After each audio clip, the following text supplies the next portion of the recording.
जंगल के राजा शेर को अपनी शक्ति पर बड़ा घमंड था। वह स्वयं को सबसे शक्तिमान समझता था, इसलिए जंगल के हर जानवरों पर अपनी धौंस जमाता रहता था। जंगल के जानवर भी क्या करते, अपने प्राण सबको प्रिय थे, इसलिए न चाहकर भी शेर के सामने नतमस्तक हो जाते। एक दिन दोपहर के समय शेर एक पेड़ के नीचे सो रहा था। वहीं एक मच्छर भिनभिना रहा था, जिससे शेर की नींद में खलल पड़ रहा था। वह एक मच्छर से बोला, ए मच्छर, देखता नहीं मैं सो रहा हूँ, भाग यहाँ से, नहीं तो मसल कर रख दूंगा। मच्छर बोला, क्षमा करें वनराज, मेरे कारण आपकी नींद में व्यवधान उत्पन्न हुआ, किंतु आप मुझे ये बात नम्रता से भी कह सकते हैं। आखिर मैं भी इस धरती का जीव हूँ। अच्छा, तो तू छोटा सा मच्छर मुझसे जुबान लड़ाएगा? और क्या गलत कहा मैंने? तुम मच्छर हो ही ऐसे कि कोई भी तुम्हें यूं मसल दे। मैं तो ये बार बार कहूंगा, क्या बिगाड़ लोगे तुम मेरा? मच्छर को शेर की बात और व्यवहार बहुत बुरा लगा। वह अपने साथी मच्छरों के पास गया और उन्हें सारी बताई। सभी मच्छरों को शेर की बात चुभ गई।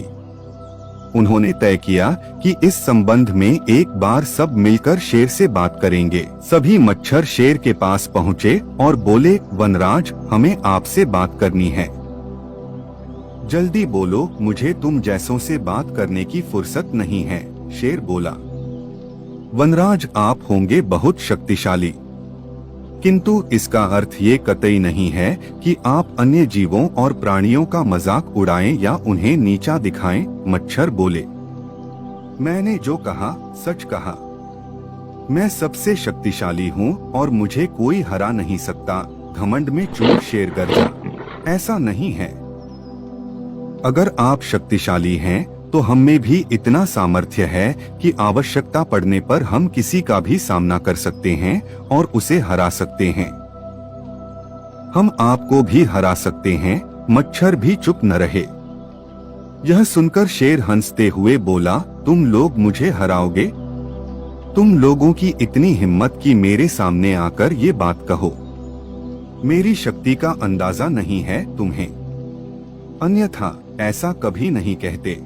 अभी भी समय है, भाग जाओ यहाँ से, नहीं तो कोई नहीं बचेगा। शेर के घमंड ने मच्छरों को क्रुद्ध कर दिया। उन्होंने ठान लिया कि इस शेर को मजा चखा कर ही रहेंगे। वे सारे एकजुट हुए और शेर पर टूट पड़े। वे जगह जगह उसे काटने लगे। वह दर्द से कराह उठा। इतने सारे मच्छरों का सामना करना उसके बस के बाहर हो गया। वह दर्द से चीखता हुआ वहां से भागा, लेकिन मच्छरों ने उसका पीछा नहीं छोड़ा।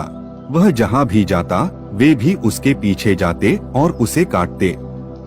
आखिरकार शेर को झुकना पड़ा। उसने हार मान ली। वह मच्छरों के सामने गिड़गिड़ाने लगा, मुझे बख्श दो, मुझसे गलती हो गई। जो मैंने तुम्हें तुच्छ समझकर तुम्हारा मजाक उड़ाया और तुमसे बुरा व्यवहार किया, आज तुमने मेरा घमंड तोड़ दिया है। अब मैं कभी किसी को नीचा नहीं दिखाऊंगा। मच्छरों ने शेर को सबक सिखा दिया था, इसलिए उन्होंने उसे काटना बंद कर दिया। वे बोले, घमंडी का घमंड कभी न कभी अवश्य टूटता है। आज तुम्हारा टूटा है। घमंड करना छोड़ दो, अन्यथा एक दिन ये तुम्हें ले डूबेगा। और कभी किसी प्राणी को नीचा मत समझो। हर किसी का अपना सामर्थ्य और शक्ति होती है। शेर तौबा करते हुए वहां से भाग गया। शिक्षा, घमंडी का सिर नीचा। कहानी पसंद आए तो चैनल को लाइक और सब्सक्राइब जरूर करें।